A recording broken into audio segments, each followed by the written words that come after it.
Tuhan, terima kasih untuk pimpinan dan penyertaan-Mu sehingga kami boleh ada di dalam kebaktian doa ini ya Tuhan. Terima kasih untuk setiap puji-pujian, terima kasih untuk setiap doa-doa syafaat kami. Dan tibalah kami ya Tuhan di dalam pemberitaan firman Tuhan. Ya Tuhan, kami bersyukur kami memiliki Allah di dalam kehidupan kami. Engkau bukan hanya Allah yang menciptakan, menyelamatkan kami, bahkan Engkau Allah yang menyatakan akan kesetiaan-Mu. Engkau beserta dengan kehidupan kami, Engkau memelihara kehidupan kami. Ya Tuhan, biarlah firman-Mu pada hari ini yang akan diberitakan, inilah juga yang boleh meneguhkan kami untuk terus berjalan bersama dengan Engkau. Secara khusus ketika kami mau bersama-sama merefleksikan akan tahun 2023 ini, dan juga nantinya akan membuka tahun yang baru. Tuhan, jangan biarkan kami melaluinya dengan begitu saja. Tapi ya Tuhan, biarlah Engkau yang boleh menyatakan apa yang menjadi kehendak-Mu dalam kehidupan kami. Oleh karena itu, biarlah ya Tuhan di dalam waktu pemberitaan firman Tuhan pada hari ini, ya Allah Roh Kudus, biarlah juga Engkau yang bekerja, supaya kami dapat memahami apa yang menjadi isi hati-Mu. Dan rindu itulah yang juga boleh semakin membentuk kami, untuk boleh semakin memuliakan Engkau saja. Terima kasih ya Tuhan, kami serahkan waktu ini ke dalam tangan-Mu, dalam nama Tuhan Yesus kami berdoa. Amin. Shalom jemaat yang terkasih dalam Tuhan. Kita tanpa terasa ya masuk di dalam kebaktian doa di minggu terakhir di tahun ini. Dan di hari-hari sebelum kita menutup tahun, kita akan sama-sama merefleksikan akan bagaimana perjalanan kita bersama dengan Tuhan di tahun 2023 ini. Dan biarlah firman Tuhan yang akan disampaikan di malam hari ini juga yang membantu kita di dalam merefleksikan akan perjalanan kita bersama dengan Tuhan, dan kita siap untuk menyongsong akan tahun yang baru. Dan pada malam hari ini kita akan sama-sama merenungkan tentang God's providence, pemeliharaan Allah yang berdasar dari Keluaran 16. Mari bersama-sama kita membuka akan Alkitab kita.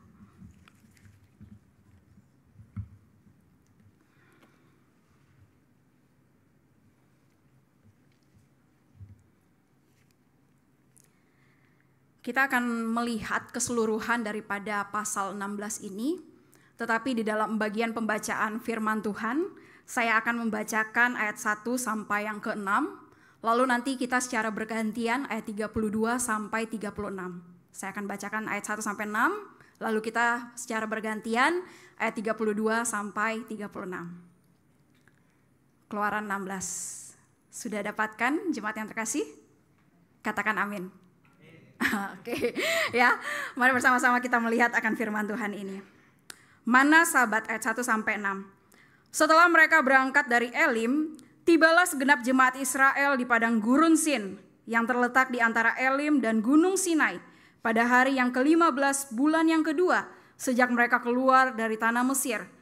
Di padang gurun itu bersungut-sungutlah segenap jemaat Israel kepada Musa dan Harun dan berkata kepada mereka, kalau kami mati tadinya di tanah Mesir oleh tangan Tuhan, ketika kami duduk menghadapi kuali berisi daging dan makan roti sampai kenyang.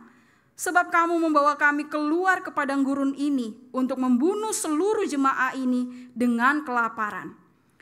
Lalu berfirmanlah Tuhan kepada Musa, sesungguhnya aku akan menurunkan dari langit hujan roti bagimu. Maka bangsa itu akan keluar dan memungut tiap-tiap hari sebanyak yang kuperlu untuk sehari, supaya mereka kucoba apakah mereka hidup menurut hukumku atau tidak.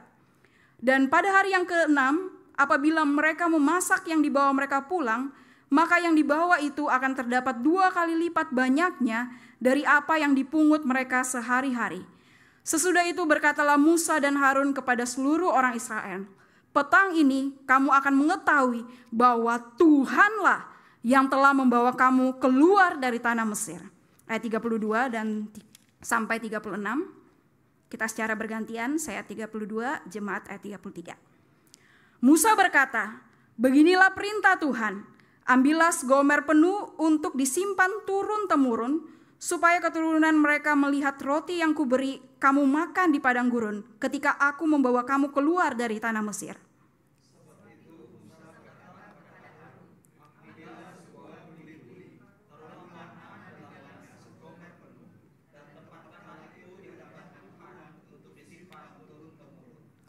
Seperti yang diperintahkan Tuhan kepada Musa, demikianlah buli-buli itu ditempatkan Harun di hadapan tabut hukum Allah untuk disimpan.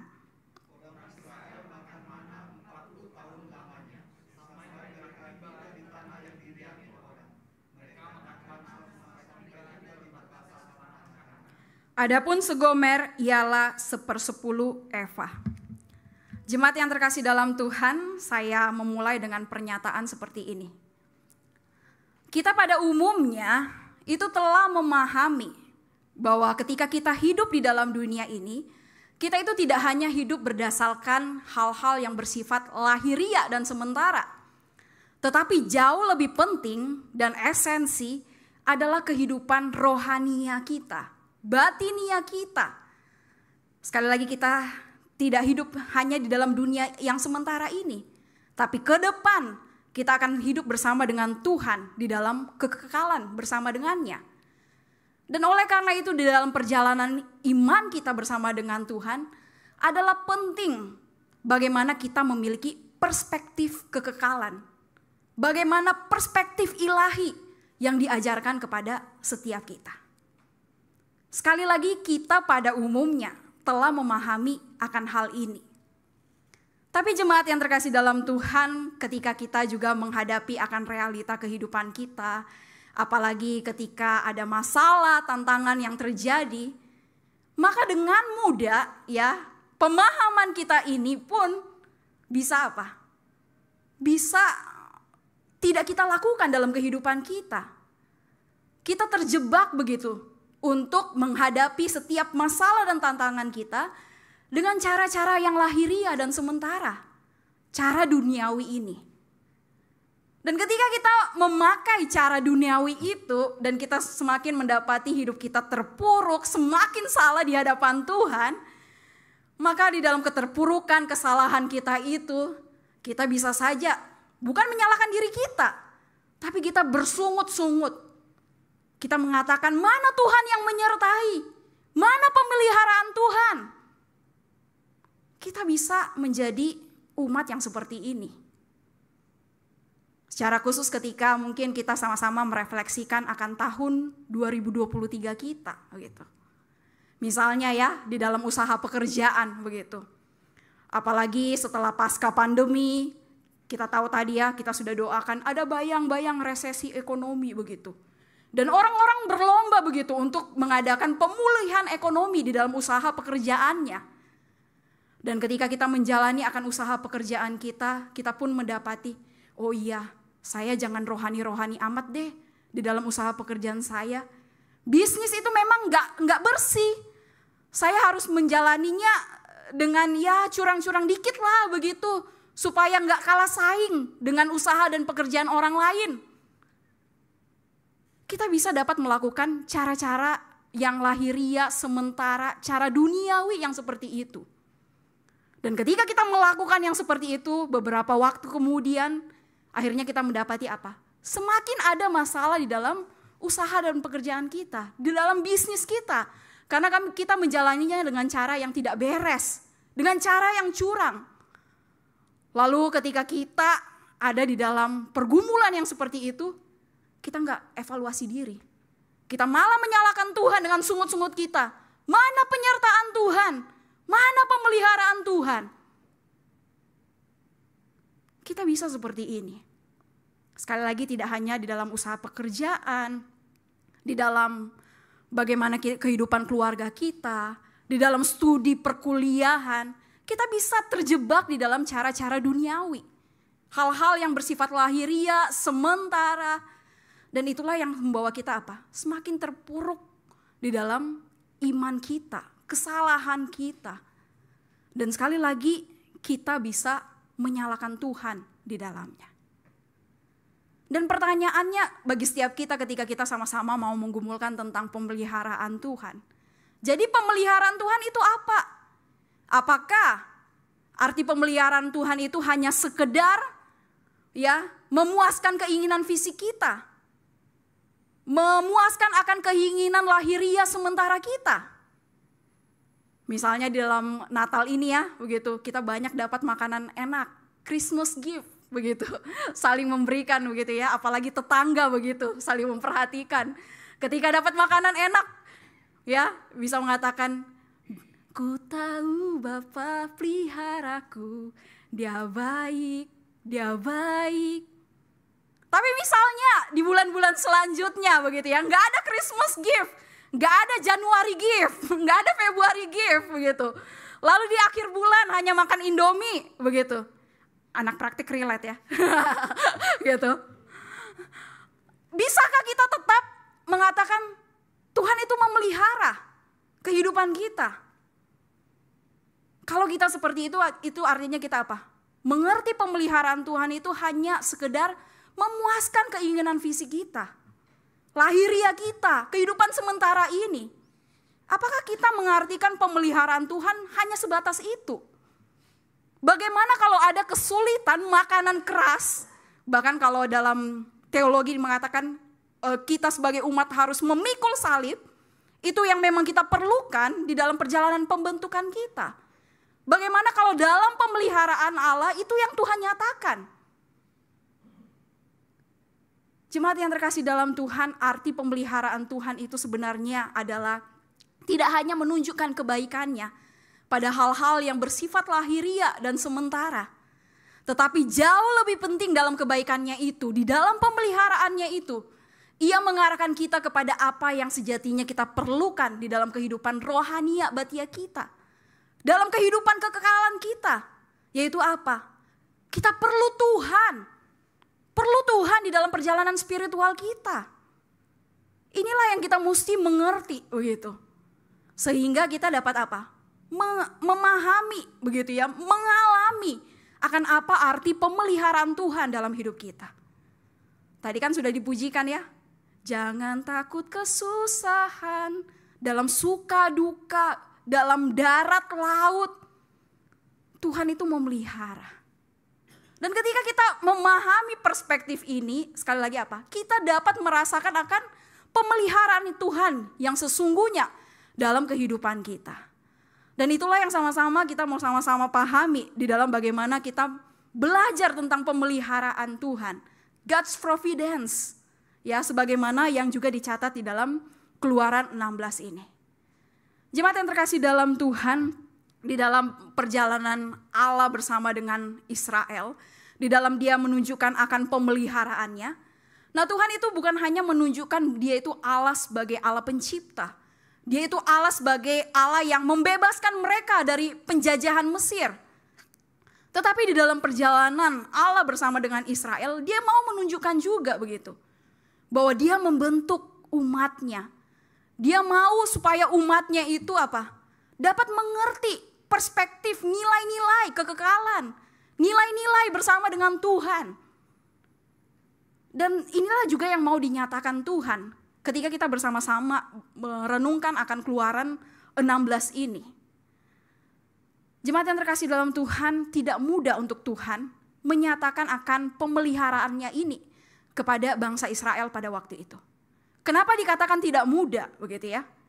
Karena Israel pun masih terjebak kepada hal-hal yang lahiriah sementara. Atau di dalam satu komentari menuliskan begitu ya, bagaimana custom of Egypt, ya, kebiasaan daripada Mesir itu, kebiasaan daripada kehidupan lama mereka itu, mereka masih bawa begitu di dalam perjalanan mereka bersama dengan Tuhan. Sehingga ketika mereka melihat akan kebesaran Tuhan lewat bagaimana Tuhan yang membelah laut Teberau, bagaimana Tuhan juga yang menyatakan mujizatnya di Mara dan Elim, air pahit menjadi sirop marjan begitu ya, sirop yang manis. Tapi mereka gak bisa bersyukur akan kebesaran Tuhan itu. Karena sekali lagi apa? Mereka masih terjebak di dalam hal-hal yang lahiriah, yang sementara, cara-cara dunia. Dan sehingga begitu ya, ketika mereka di Keluaran 16 ini dikatakan apa? Mereka tiba di padang gurun Sin, baik di laut Teberau, di Mara Elim, di padang gurun Sin, mereka terus menyatakan akan sungut-sungutan mereka kepada Tuhan. Mereka mengatakan apa? Kalau dalam pembacaan firman Tuhan tadi, lebih baik bagi kami untuk apa? Hidup di Mesir. Di sana ada makanan, di sana ada daging. Apa ini kami ikut Tuhan? mati kami nanti di padang gurun. Begitu terik, kami kelaparan. Inilah yang terjadi kepada orang Israel pada waktu itu. Di dalam bagaimana mereka menyatakan sungut-sungutan mereka kepada Tuhan. Dan sekali lagi ya, ini adalah sebenarnya bentuk bagaimana mereka tidak siap di dalam pembentukan Tuhan. Di dalam bagaimana Tuhan yang mau menyatakan pemeliharaannya, membentuk mereka sebagaimana yang Dia inginkan. Kenapa saya menyatakan bahwa mereka ini tidak siap begitu ya? Karena sebenarnya jemaat yang terkasih dalam Tuhan, kalau kita melihat sekilas, kita mungkin bisa mengiyakan begitu. Oh iya, di padang gurun itu terik begitu ya, begitu panas begitu. Mereka dari perjalanan yang jauh begitu. Lalu dengan perjalanan yang jauh, panas, kita aja kena El Nino begitu ya. Udah uring-uringan gitu ya. Apalagi mereka dikatakan di padang gurun pada waktu itu. Kalau secara sekilas kita bisa melihat apa? Oh wajar mereka bersungut-sungut. Tapi sebenarnya jemaat yang terkasih dalam Tuhan, kenapa saya mengatakan bahwa ini adalah bentuk sungut-sungutan mereka itu adalah bentuk ketidaksiapan mereka untuk dibentuk Tuhan. Karena ketika mereka mengatakan, lebih baik kami di tanah Mesir. Di sini kalau dalam psikologi itu artinya apa? Displacement, begitu. Displacement itu adalah artinya apa? Bagaimana pengalihan kepada subjek ataupun objek tertentu untuk membenarkan emosi yang terjadi pada mereka pada waktu itu. Emosi negatif yang terjadi pada waktu itu. Mereka mengatakan apa? Lebih baik bagi kami mati di Mesir. Lebih baik kehidupan kami di Mesir begitu. Mereka membandingkan akan kehidupan mereka saat itu bersama dengan Tuhan dengan kehidupan mereka di Mesir. Mereka mengatakan lebih enak, lebih baik begitu. Dan mengapa saya mengatakan bahwa ini membenarkan emosi mereka? Karena ternyata apa? Di dalam kehidupan mereka di Mesir sebenarnya apa? Tidak enak juga kan? Mereka hidup di dalam perbudakan begitu. Tapi mereka pada waktu itu apa? Displacement begitu. Mau membenarkan akan emosi mereka. Sebenarnya dari sungut-sungutan mereka itu ada hasrat lain yang mereka utarakan kepada Tuhan. Di mana yang tadi saya katakan bahwa mereka tidak siap untuk berproses di dalam pembentukan Tuhan yang Tuhan mau nyatakan dalam kehidupan mereka. Sebenarnya begitu ya, ada penafsiran yang juga sangat baik mengatakan sebenarnya kalau mereka hanya bersungut-sungut tentang lelah dan lapar, pada waktu itu ketika mereka keluar dari Mesir, mereka itu membawa ternak. Dan sebenarnya mereka bisa memanfaatkan akan ternak itu untuk menjadi makanan, ataupun dari ternak itu mereka bisa mendapatkan minuman, susu begitu kan. Masalah selesai kan dengan ternak mereka. Tapi mereka memakai sungut-sungut yang ada pada waktu itu untuk apa? Menyatakan mereka nggak siap di dalam perjalanan mereka bersama dengan Tuhan. Mereka nggak siap di dalam proses pembentukan mereka bersama dengan Tuhan. Karena apa? Mereka masih terjebak dalam hal-hal yang lahiriah sementara. Mereka lebih merasa kehidupan dunia yang dijanjikan itu lebih enak. Dan sekali lagi sungut-sungutan mereka inilah yang menunjukkan mereka ingin melawan Tuhan di dalamnya. Jemaat yang terkasih dalam Tuhan melihat ya tingkah laku daripada Israel yang demikian. Kalau kita jadi Tuhan apa?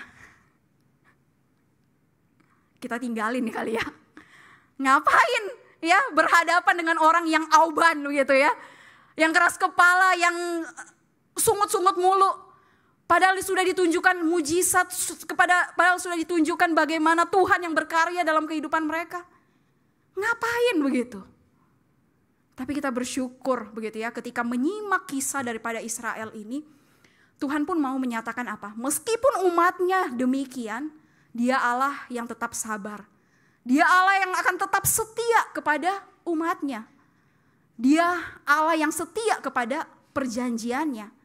Meskipun umatnya itu mengingkari akan perjanjiannya bersama dengan Tuhan. Dia Allah yang tidak dapat menyangkali dirinya bahwa Dia adalah setia kepada umatnya. Dan meskipun umatnya yang ada pada waktu itu demikian, jemaat yang terkasih dalam Tuhan, Tuhan tetap menunjukkan akan pemeliharaannya. Bagaimana Allah menunjukkan pemeliharaannya? kepada Israel. Kalau kita bisa melihat di dalam bagian ini, yaitu yang pertama Tuhan menyatakan apa? Dia mendengarkan akan sungut-sungutan daripada Israel. Kalau di ayat yang 7, 8, 9, dan 12, di situ kita dapat melihat kata apa? Allah mendengarkan sungut-sungutan mereka. Dan bukan hanya Allah mendengarkan sungut-sungutan mereka, begitu ya. Tetapi Allah juga memberikan apa yang mereka minta, yaitu makanan, begitu ya. Tuhan memberikan juga daging kepada mereka. Tapi di dalam perjalanan pemeliharaan Tuhan, sekali lagi apa? Tuhan bukan hanya menunjukkan kebaikannya kepada hal-hal yang bersifat lahiriah sementara. Tetapi Tuhan pun juga menunjukkan pemeliharaan kepada umatnya dengan cara apa? Dia mau membentuk mereka di balik apa yang dia kasih. Nah, kenapa saya mengatakan seperti ini, jemaat yang terkasih dalam Tuhan? Kalau kita melihat di ayat yang kedua, di situ dikatakan ya, ayat yang keempat. Ayat yang keempat di situ dikatakan, sesungguhnya aku akan menurunkan dari langit hujan roti bagimu, maka bangsa itu akan keluar dan memungut tiap-tiap hari sebanyak yang kuperlu untuk sehari, supaya mereka kucoba apakah mereka hidup menurut hukumku atau tidak. Nah, di sini yang menunjukkan bagaimana Tuhan itu mau menguji, ya. Di padang gurun itulah yang dikatakan apa? Tempat pengujian, tempat di mana ketika mereka dapat menangkap pengujian Tuhan, disitulah Tuhan mau membawa mereka bertumbuh secara spiritual. Lalu di ayat yang ke-6, di situ dikatakan apa? Petang hari ini kamu akan mengetahui bahwa Tuhanlah yang telah membawa kamu keluar dari tanah Mesir. Di situ Tuhan mau menunjukkan siapa dia Tuhan yang membawa mereka keluar daripada tanah Mesir. Jemaat yang terkasih dalam Tuhan, inilah bentuk pemeliharaan Tuhan yang Tuhan nyatakan kepada umatnya pada waktu itu. Lewat manna yang dia berikan setiap hari, ya. Mereka bukan hanya ini ya,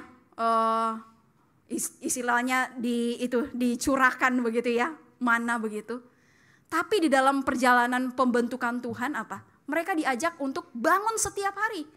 Ayo kamu bangun, pungut itu manna begitu. Belajar untuk gak malas. Belajar untuk apa? Mencari berkat Tuhan yang Tuhan curahkan setiap hari. Dan inilah sekali lagi apa yang saya katakan, Tuhan menunjukkan pemeliharaannya bukan hanya mendengarkan sungut-sungutan mereka, bukan hanya memberikan apa yang mereka minta, tapi di dalam berkat itu dia sebenarnya sedang apa? Mengarahkan umat kepada Sang Pemberi berkat. Siapa Tuhan yang beri berkat kepada mereka? Dan ketika dia memberikan manna, di situ umat Tuhan diajak apa? Untuk mengalami berkat Tuhan yang baru setiap hari. Selalu baru tiap hari, baru tiap hari. Dan itulah begitu ya. Kalau orang Eropa itu ya, menikmati salju begitu. Tapi kalau orang Israel pada waktu itu apa? Menikmati mana yang turun kepada mereka pada waktu itu. Wah, luar biasa begitu ya. Tuhan memberikan mana. Gak kebayang begitu ya. Umat Tuhan yang ada pada waktu itu, aku merasa sih ya. Maksudnya saya itu tergambar begitu. Begitu enak begitu. Ketika mereka mau makan, mereka gak usah grab food, go food begitu. Tapi apa? Langsung dicurahkan dari surga. Dan Tuhan suruh mereka apa? Bangun, bekerja, jangan malas. Cari berkat yang Tuhan mau nyatakan. Dan itu sekali lagi apa? Pembentukan Tuhan melalui pemeliharaannya. Dan bukan hanya berkat setiap hari. Tetapi dikatakan apa? Burung puyuh yang dia berikan sewaktu-waktu. Nah, jemaat yang terkasih dalam Tuhan, burung puyuh ini sebenarnya kalau pada waktu itu digambarkan adalah makanan yang sangat enak begitu. Misalnya kalau kita sekba, babi hong begitu ya. Nah, itu makanan yang enak begitu ya, yang lezat begitu. Tapi kita nggak bisa menikmatinya apa setiap hari, bukan? Kalau setiap hari apa? Bisa kolesterol, enggak ya? Ya kan? Tuhan memberikannya sewaktu-waktu begitu dikatakan. Dan Tuhan mengatakan apa? Kalau saat dia memberikan sewaktu-waktu itu, ya burung puyuh. Nah, burung puyuh itu sebenarnya didatangkan dengan angin begitu. Angin begitu ya, angin ke tempat mereka. Jadi ini merupakan suatu mujizat yang terjadi kepada umat Israel pada waktu itu. Dan ketika Tuhan mendatangkan berkat sewaktu-waktu, apa pembentukan Tuhan yang Tuhan mau nyatakan? Jangan rakus. Ya, jangan tamsyaya benar ya. Jangan rakus begitu. Tapi ambil seperlumu. Kalau kamu rakus, kolesterol kamu. Kamu pun juga apa? Menunjukkan cara-cara yang gak seperti yang Tuhan inginkan. Dan kalau kita melihat di dalam Kisah Bilangan 11, ya, ketika ada umat yang rakus mengambil burung puyuh itu, disitulah Tuhan apa? Mengatakan, Tuhan murka kepada mereka. Dan inilah sekali lagi pemeliharaan Tuhan yang Tuhan berikan. Bukan hanya berkat setiap hari, tetapi berkat sewaktu-waktu. Dan yang terakhir Tuhan mengatakan apa? Dia memberikan Sabat kepada Israel pada waktu itu. Ini berkat setiap minggu. Di mana kalau mereka di Mesir, mereka itu bekerja setiap hari. Mereka disiksa setiap hari. Nggak ada yang namanya rest, nggak ada yang namanya istirahat. Nggak ada yang namanya libur Natal dan Tahun Baru. Nggak ada buat mereka. Tapi di dalam perjalanan umat Tuhan bersama dengan Tuhan apa?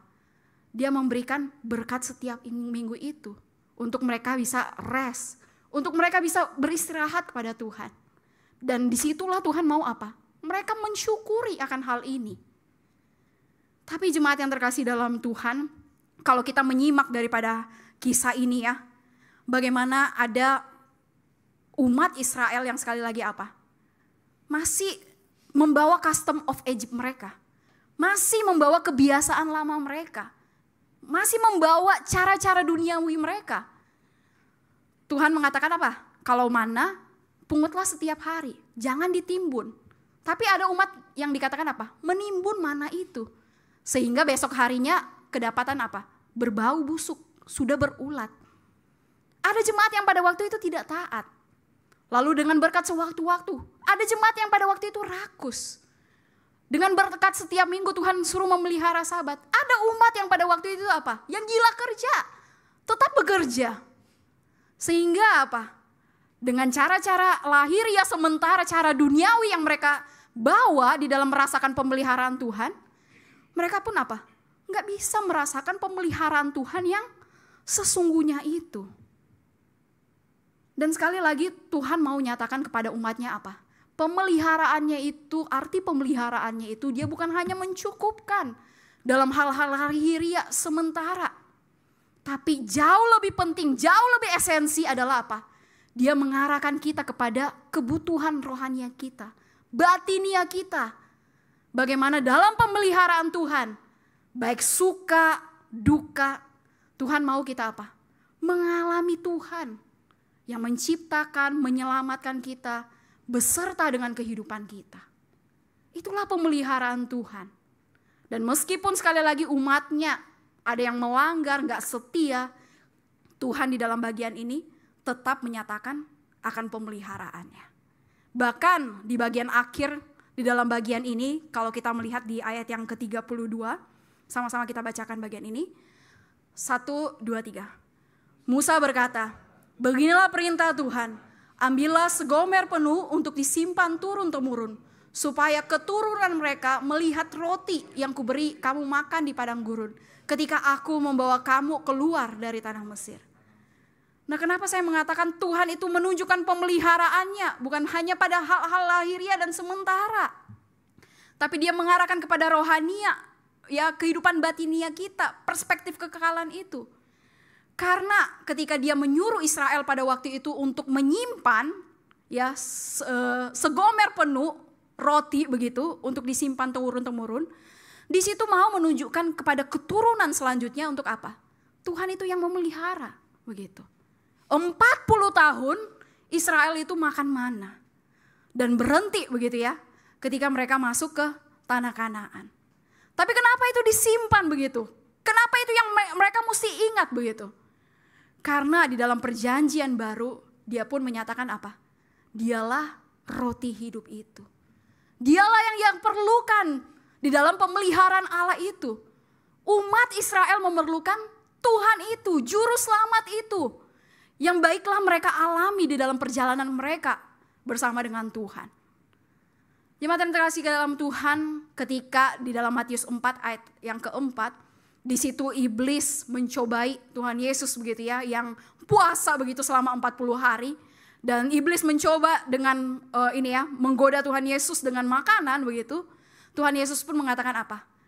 Manusia itu hidup bukan dari makanan saja, dari roti saja, tetapi dari firman Tuhan. Dan kalau kita bisa melihat dari Yohanes 6 ayat 26 sampai 35, mari bersama-sama kita membuka bagian ini.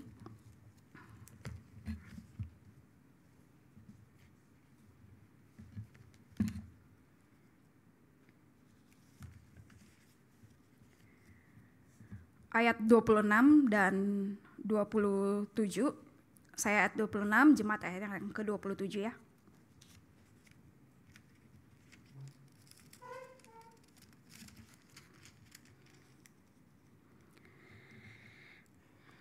Yesus menjawab mereka, "Aku berkata kepadamu, sesungguhnya kamu mencari aku bukan karena kamu telah melihat tanda-tanda, melainkan karena kamu telah makan roti itu dan kamu kenyang."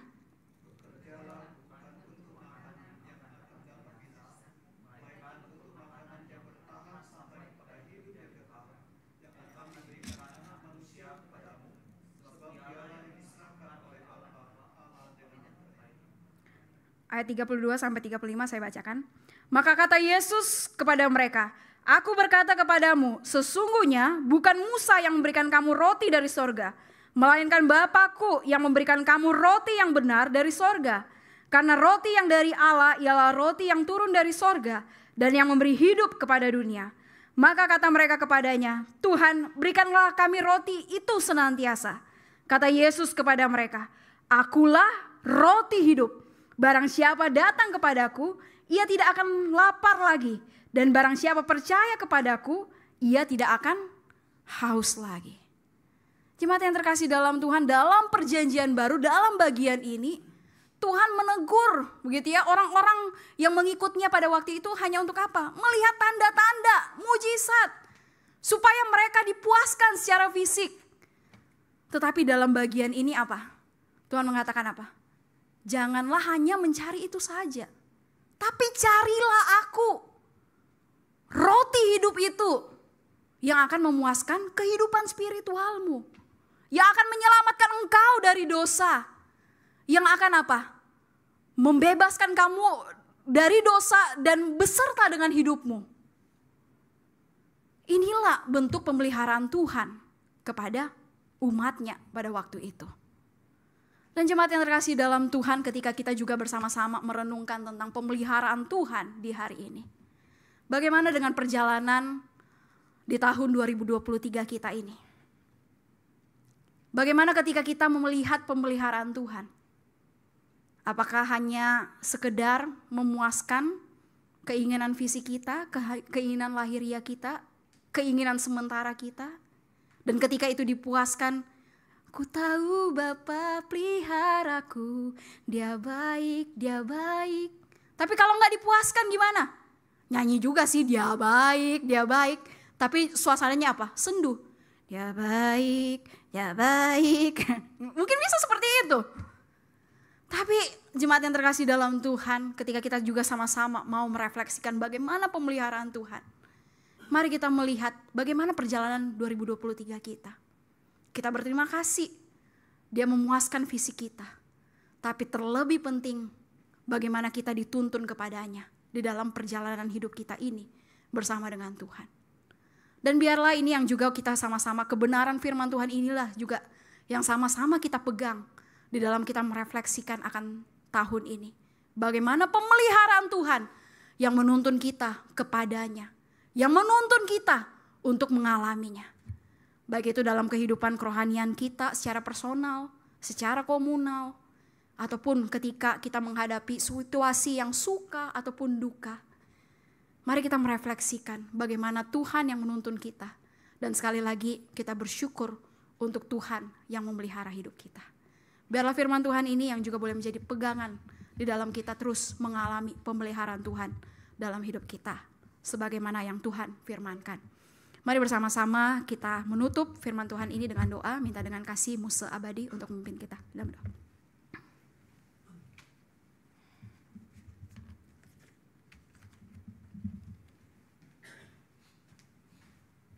Mari kita masuk di dalam doa.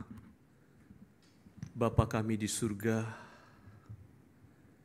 dengan hati yang merenungkan akan firman Tuhan, ketika kami melihat hari-hari kami, sekalipun banyak pergumulan, banyak penderitaan, banyak kesusahan, tetapi dengan mata iman kami melihat tangan Tuhan, tangan kasih Tuhan merendahkan Tuhan hal-hal yang baik. Engkau menenun sehingga kami dapat melihat ada karya Tuhan yang membentuk kehidupan kami. Jasmani kami betul satu sisi kami masih di dalam kedagingan, kami masih khawatir. Tetapi ketika Engkau membukakan mata rohani kami bisa melihat tangan Tuhan memelihara kami. Dan yang paling penting, Engkau concern dengan kehidupan rohani, kehidupan spiritualitas kami ya Tuhan. Tuhan, dengan hati yang bersandar kepada Engkau, kami mohon Engkau terus membentuk kami. Sekalipun ada keluh kesah, sungut-sungutan ya Tuhan, kami belajar dari firman Tuhan, Engkau tetap berkenan. Engkau telah berkenan kepada umat Israel. Kami mohon juga Engkau berkenan kepada kami dan membuat kami makin lama makin serupa dengan Kristus yang selalu bergantung kepada Bapa yang di surga. Engkau tahu kami rapuh, kami lemah, tetapi tangan Tuhan yang penuh kasih yang menopang kami semua. Terima kasih ya Tuhan. Terima kasih untuk kasih setia, untuk firman Tuhan yang disampaikan oleh hamba-Mu, Lauseria. Terima kasih sekalipun ya Tuhan, pada penghujung daripada tahun ini, di minggu yang terakhir ini. Ya Tuhan, kami tidak banyak berkumpul di sini, tetapi kami mengalami satu transformasi kehidupan yang indah karena ada tangan Tuhan sendiri. Terima kasih Tuhan, kami percayakan kehidupan kami selanjutnya ke dalam tangan Tuhan. Terima kasih. Demi nama Tuhan Yesus kami berdoa. Amin.